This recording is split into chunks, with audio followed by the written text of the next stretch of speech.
बच्चों आज हम आपको इतिहास विषय में प्रागैतिहासिक काल, आद्य ऐतिहासिक काल, ऐतिहासिक काल, जो इतिहास का जो विभाजन है वो 3 भागों में किया गया है। 3 भागों में करके इतिहास का हम अध्ययन करते हैं। प्रागैतिहासिक काल, आद्य ऐतिहासिक काल और ऐतिहासिक काल। प्रागैतिहासिक काल उस कालखंड को कहते हैं जिसमें लिखित साक्ष्य उपलब्ध नहीं है, केवल पुरातात्विक विवरण के लिखित साक्ष्य उपलब्ध नहीं है, केवल पुरातात्विक साक्ष्यों के आधार पर हम इस काल का अध्ययन करते हैं। प्रागैतिहासिक काल उस कालखंड को कहते हैं जिसमें लिखित साक्ष्य उपलब्ध नहीं है, पुरातात्विक साक्ष्यों के आधार पर जिनका अध्ययन किया जाता है। दूसरा है आपका आद्य ऐतिहासिक काल। आद्य ऐतिहासिक काल में जो लिखित साक्ष्य है उपलब्ध है उसको पढ़ा नहीं जा सकता है। लिखित साक्ष्य उपलब्ध है लेकिन उसको पढ़ा नहीं जा सकता। इसके अंतर्गत हम सिंधु घाटी की सभ्यता, इंडस वैली सिविलाइजेशन और वैदिक कालीन सभ्यता को रखते हैं। तीसरा आपका विभाजन है ऐतिहासिक काल। ऐतिहासिक काल में पुरातात्विक साक्ष्य के साथ साथ हमको ऐतिहासिक साहित्य का विवरण उपलब्ध होता है, उसको भी पढ़ा जा सकता है। अर्थात पुरातात्विक साक्ष्य प्लस ऐतिहासिक विवरण, जहां पर हमको दोनों मिलेगा वो क्या होगा? ऐतिहासिक काल। जहां पर लिखित साक्ष्य उपलब्ध होगा उसको पढ़ा नहीं जा सकेगा तो वहां आपका आद्य ऐतिहासिक काल होगा। और जहां पर लिखित साक्ष्य भी नहीं उपलब्ध है बल्कि केवल पुरातात्विक साक्ष्य के आधार पर जिस कालखंड का अध्ययन करते हैं इतिहास के, उसको कहते हैं प्रागैतिहासिक काल। प्रागैतिहासिक काल के अंतर्गत बच्चों पाषाण काल का अध्ययन किया जाता है। पाषाण काल प्रागैतिहासिक काल के अंतर्गत आता है। इस तरह आज हम केवल आपको प्रागैतिहासिक काल के अंतर्गत पाषाण काल का अध्ययन करवाएंगे। पाषाण काल के विषय में आज आपको परिचित कराएंगे। प्रागैतिहासिक काल के अंतर्गत पाषाण काल आता है। पाषाण काल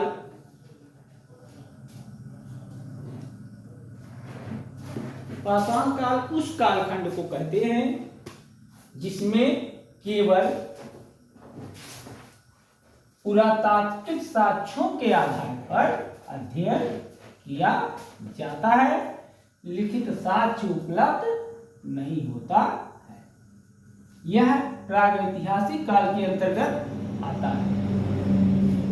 तो अब हम बताएंगे आपको बच्चों पाषाण काल से आज आपको परिचित कराएंगे।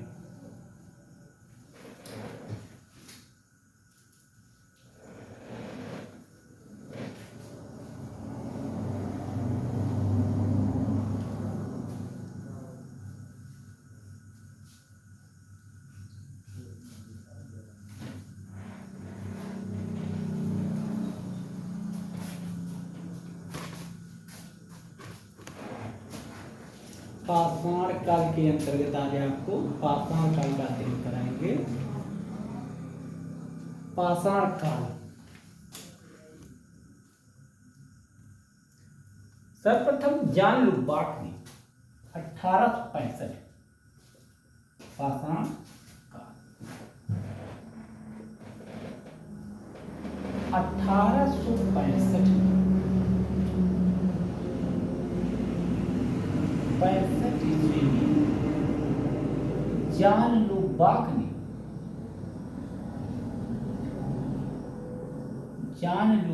ने पाषाण काल का द्विस्तरीय विभाजन किया था। पाषाण काल को दो भागों में बांटा था जॉन लुबाक ने। एक पहला भाग इसने कहा, जॉन लुबाक ने दो भागों में जो बांटा वो उसमें दो भागों में एक पूरा पाषाण काल और दूसरा आपका आता है नव पाषाण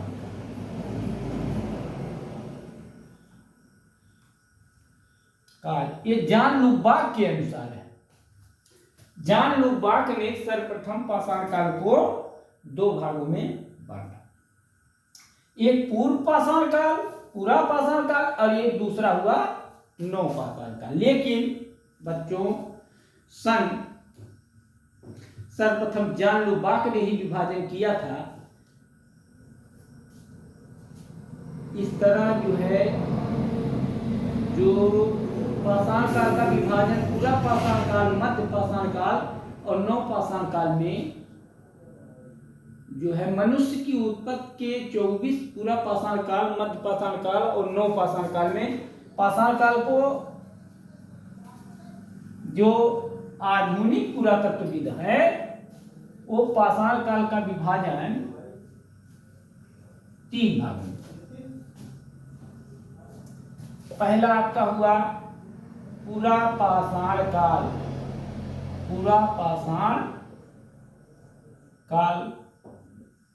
दूसरा आपका होगा मध्य पाषाण काल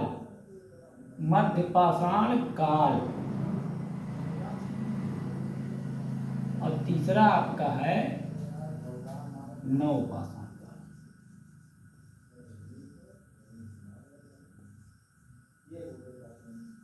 नव पाषाण काल।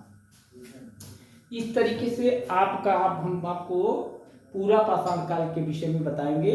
पूरा पाषाण काल तो इस तरीके से जो विभाजन है 3 भागों में किया गया। इसके बाद आपको हम पूरा पाषाण काल के बारे में बताएंगे।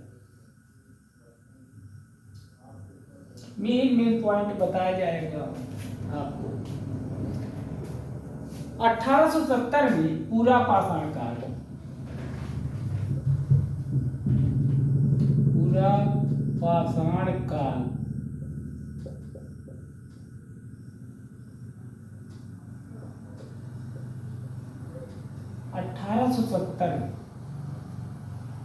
1870 ईस्वी में एडोल्ड लारेस्ट ने पूरा पाषाण काल को पुनः 3 भागों में विभाजित किया। एडोल्ड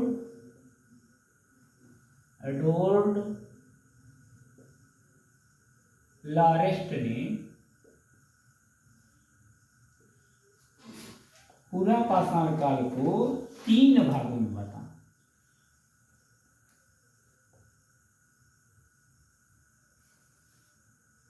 पूरा पाषाण काल को 3 भागों में बांटा।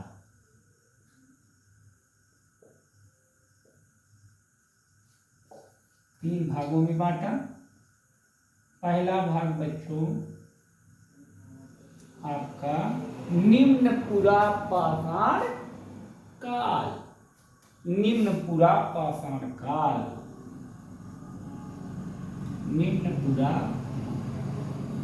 पाषाण काल। दूसरा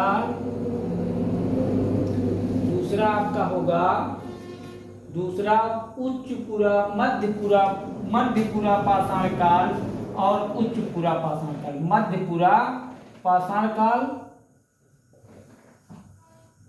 पूरा पाषाण काल और तीसरा है आपका उच्च पूरा पाषाण काल। उच्च पूरा पाषाण काल। उच्च पूरा पाषाण काल, निम्न पूरा पाषाण काल मध्य पूर्व पाषाण काल और उच्च पूर्व पाषाण काल। सर्वप्रथम 1870 ईस्वी में एडवर्ड लॉरेस्ट ने पूरा पाषाण काल को 3 भागों में बांटा है, निम्न पूरा पाषाण काल, मध्य पूरा पाषाण काल और उच्च पूरा पाषाण काल। इस तरीके से अब आपको हम पूरा पाषाण काल में निम्न पूरा पाषाण काल के विषय में बताएंगे। निम्न पूरा पाषाण काल के लोग नेग्रीटो जाति के थे। पूरा पाषाण काल के लोग, इनकी जाति क्या थी? नेग्रीटो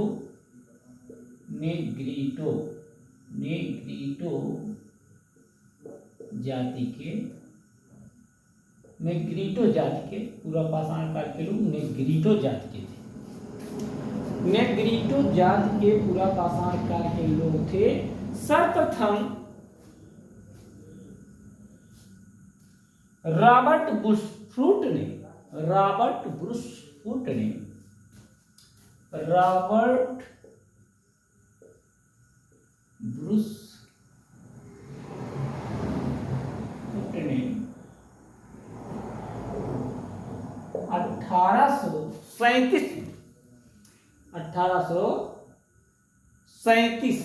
1863 नहीं सॉरी 63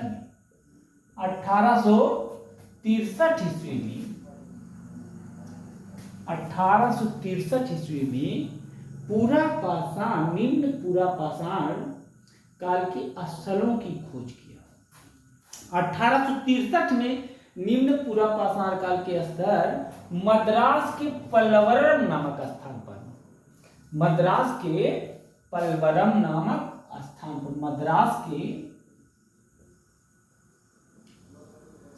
पल्लवरम नामक स्थान पर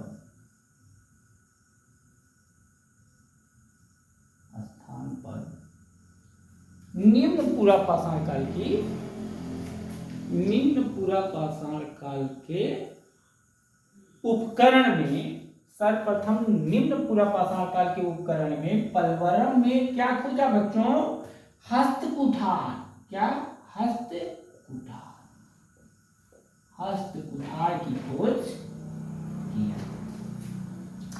सर्वप्रथम ये जो है रॉबर्ट ब्रूसफूट ने 1863 ईस्वी में मद्रास के पल्लवरम नामक स्थान पर हस्तकुठार की खोज किया था। हस्तकुठार की खोज, सर्वप्रथम हस्तकुठार की खोज हुआ, जिसे पुरातत्व रॉबर्ट ब्रूसफूट को पुरातत्व का पितामह कहा जाता। रॉबर्ट ब्रूसफूट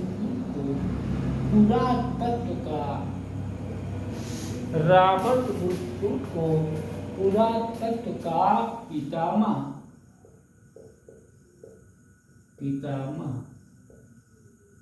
कहा जाता है। रॉबर्ट ब्रूसफूट को पुरातत्व का पितामह कहा जाता है। योजनाबद्ध तरीके से बड़े स्तनधारी जानवरों का शिकार और वध करने का सबसे पुराना स्पष्ट साक्ष्य 2 स्थानों से मिला है।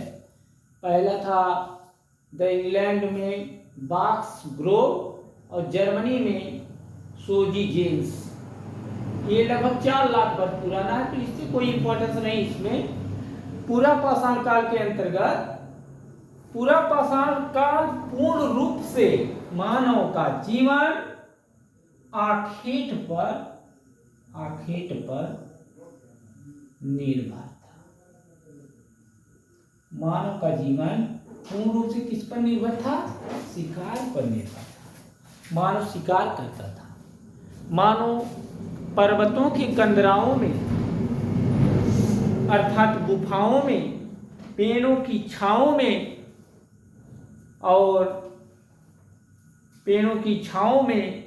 पर्वतों की गुफाओं में निवास करता था। मानव पूर्णतः बर्बर था। पूरा पाषाण काल का मानव पूर्णतः बर्बर था। यह केवल इसके आखेट शिकार पर निर्भर था, शिकार पर निर्भर था, अर्थात आखेट पर निर्भर था। वही यदि जो है सरल शब्दों में आपको कहें इसको, तो हम कहेंगे शिकार पर निर्भर था। मानव के जीवन का जीने का साधन केवल शिकार आखेट था। मानव पूर्ण रूप से शिकार पर निर्भर था। पूरा पाषाण काल का मानव पूर्ण रूप से शिकार पर निर्भर था। केवल खाद्य पदार्थों का केवल उपभोक्ता था, भूमक्कर था।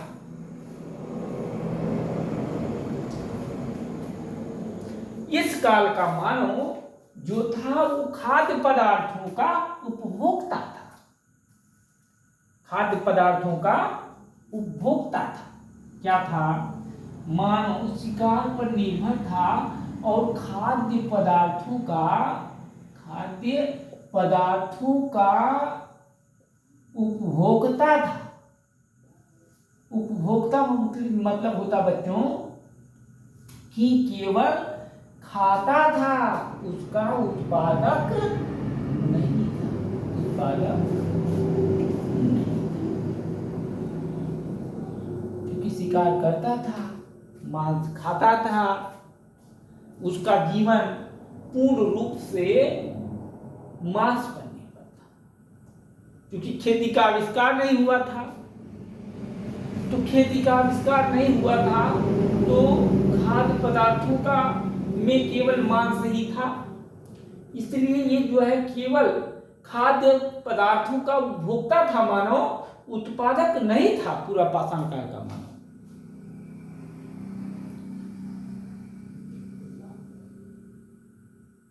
मानव भूमक्कर था, खानाबदोशी जीवन व्यतीत करता था।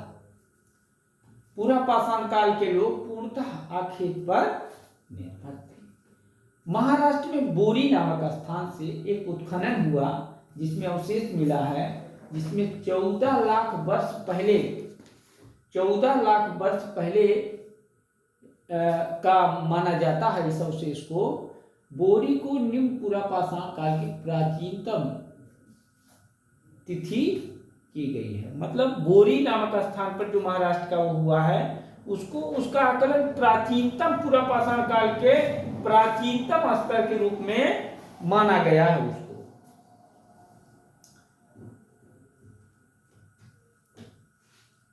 केवल आपको आज पूरा पाषाण काल से ही परिचित कराएंगे।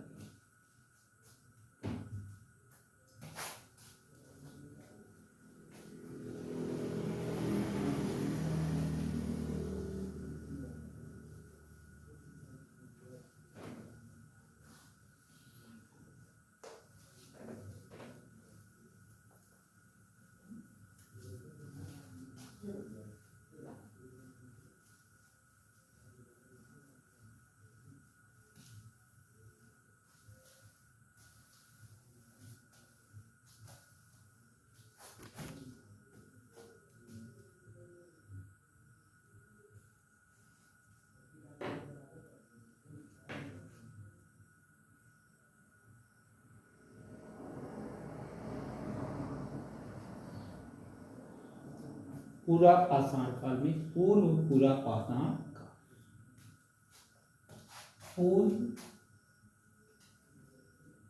पूरा पाषाण काल, पूरा पाषाण काल नंबर 1, मध्य पूरा पाषाण काल, उच्च पूरा पाषाण काल। इस तरीके से आपको पूरा पाषाण काल के विषय में बताएंगे। पूरा पाषाण काल के उपकरणों को 2 भागों में विभाजित किया जाता है। चॉपर चॉपिंग पेबुल संस्कृति। पूरा पाषाण काल के उपकरण को 2 भागों में बांटा जाता है।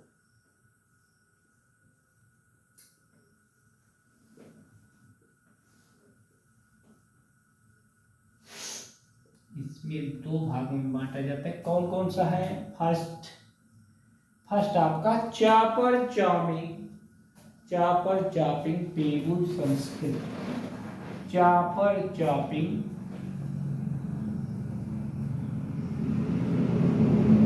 पेगुल संस्कृति, चापर चापिंग पेगुल संस्कृति, चापर चापिंग पेगुल संस्कृति, चापर चापिंग पेगुल संस्कृति। इसमें जो है आपको एक पूरा पाषाण काल को, जैसे 1,25 लाख ईसा पूर्व से 1,25 लाख ईसा पूर्व से टाइम पीरियड इसका है, ईसा पूर्व से 1,00,000 ईसा पूर्व के बीच का जो समय है, इसको कहते हैं निम्न पूर्व पुरा पाषाण काल या निम्न पुरा पाषाण काल। इसके उपकरणों को दो भागों में बांटा, चापर चापिंग पेगुल संस्कृति और दूसरा आपका है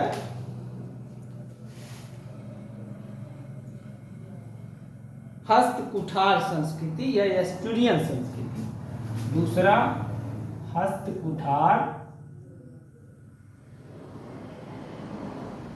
संस्कृति,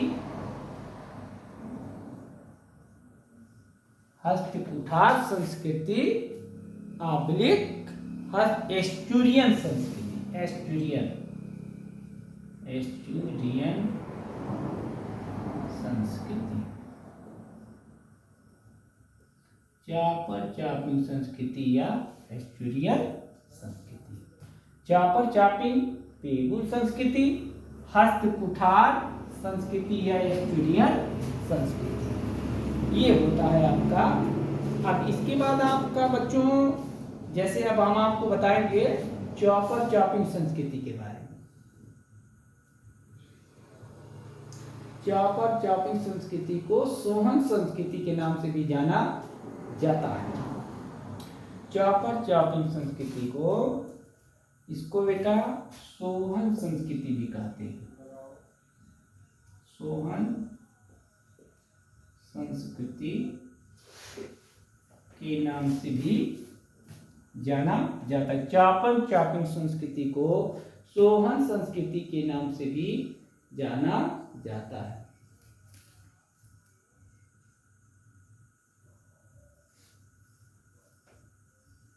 चापर चापिंग शब्दावली का सर्वप्रथम प्रयोग एच.एल. मोबियस ने किया। एच.एस.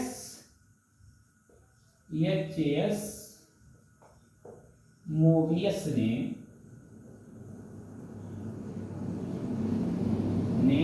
चापर चापिंग शब्दावली का प्रयोग, चापर चापिंग शब्दावली का सर्वप्रथम प्रयोग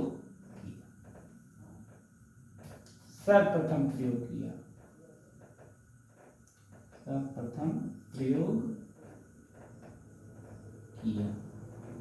और दूसरा चीज, सोहन संस्कृति का जो नाम है, सोहन संस्कृति नाम जो है आपको टेरा और पीटरसन ने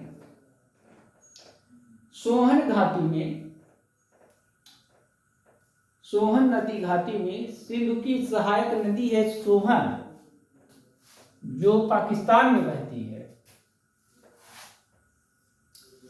सिंधु की सहायक नदी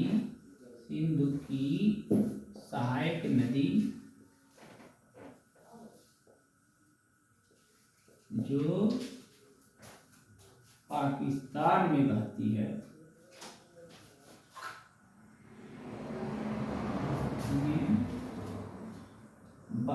उसको क्या कहते हैं? सोहन संस्कृति। उसी के नाम पर, सोहन नदी के नाम पर उसको सोहन संस्कृति भी कहा जाता है। सोहन संस्कृति, सोहन नदी में ये पाया गया। सोहन नदी ठीक, सोहन नदी में जैसे सिंधु की सहायक नदी सोहन नदी के किनारे जो है ऐसा पाया गया, इसलिए इसको सोहन संस्कृति के नाम से भी जाना जाता है। जो सिंधु की सहायक नदी जो पाकिस्तान में स्थित है। भारत में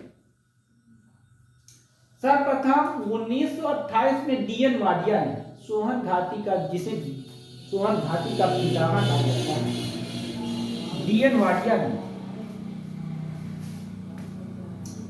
डीएन वाडिया को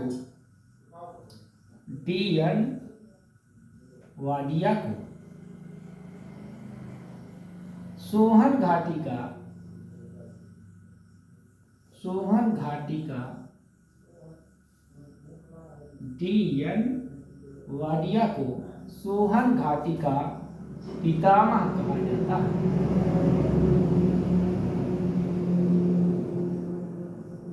पितामह कहा जाता है। डीएन वाडिया को सोहन घाटी का पितामह कहा जाता है। सोहन घाटी का पितामह किसे कहा जाता है? डीएन वाडिया को। डीएन वाडिया ने 1928 में इस संस्कृति का उत्खनन करवाया था सोहन नदी घाटी में। 1928 में डीएन वाडिया ने, जिन्हें सोहन घाटी का पितामह कहा जाता है, उन्होंने सोहन घाटी में उत्खनन कार्य करवाया। ये आपका हो गया सोहन संस्कृति।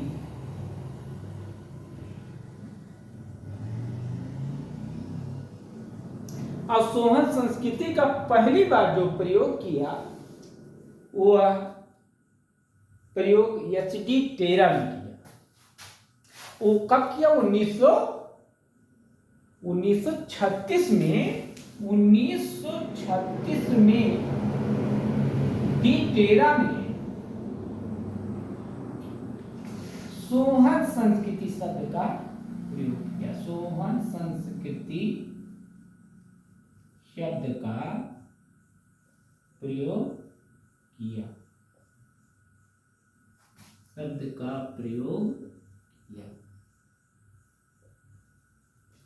सोहन संस्कृति शब्द का प्रयोग सर्वप्रथम किसने किया? तो वो होगा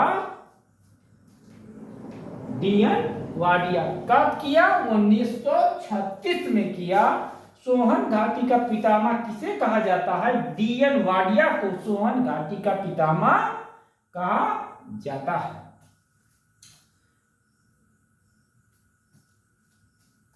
चापर चापी शब्दावली का प्रयोग सर्वप्रथम किसने किया?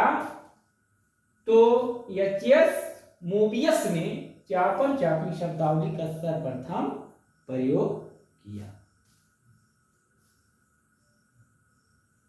एच.एल. मोबियस ने सर्वप्रथम चापर चापी शब्दावली का प्रयोग किया।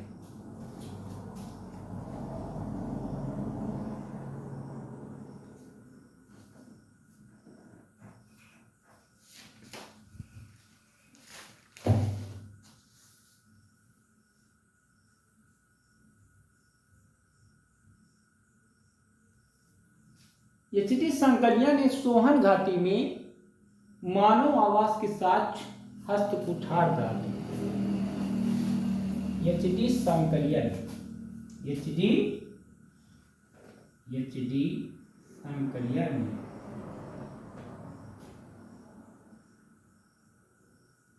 ने सोहन घाटी में सोहन नदी घाटी में मानव के साथ, सोहन नदी घाटी में मानव आवास के साथ और प्लस हस्तकुठार दोनों प्राप्त किया। इसमें क्या प्राप्त किया? मानव आवास प्लस मानव आवास के साथ साथ इसने क्या क्या प्राप्त किया? मानव आवास के साथ साथ एच.डी. संकलिया ने क्या प्राप्त किया था? एच.डी. संकलिया ने इसके बाद क्या प्राप्त किया? मानव आवास के साथ हस्त कुठार, कुल्हाड़ी, हस्त कुठार मतलब होगा बच्चों कुल्हाड़ी का साक्ष सर्वप्रथम एच.डी. संकलिया ने सोहन घाटी में मानव आवास के साथ साथ हस्त कुठार को भी प्राप्त किया। अब जो है आज जो है आपका लगभग जो है कक्षा समापन की ओर है। इसके आगे की कक्षा आपको कल दी जाएगी। इसी के साथ मैं कक्षा को समाप्त करता हूँ और आप लोगों को अच्छा लगे तो लाइक कीजिए, सब्सक्राइब कीजिए। इसी के साथ मैं अपनी वाणी को विराम देता हूँ। जय हिंद, जय भारत।